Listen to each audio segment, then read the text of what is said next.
Ratu cantik banget ternyata anak ini. Jadi Ratu sukses terus ya. Terus bertahan dengan lagu-lagu Minang. Siapa lagi pengganti? Kalau nggak Dika, coba. Amin, amin, amin ya Allah. Harus sukses ya Nak ya, dan terus berkibar, terus berkarya dan terus bernyanyi dengan lagu-lagu Minang.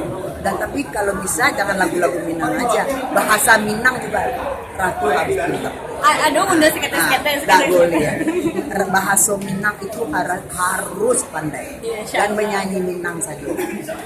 Ya, sebab bahasa kita hampir lenyap. Ingat. Siap. Ratu cantik lagi, suaranya bagus, terus sukses. Amin. Hebat, jangan berhenti. Amin, terima kasih Bunda. Ya Allah, mimpi aku gue ketemu.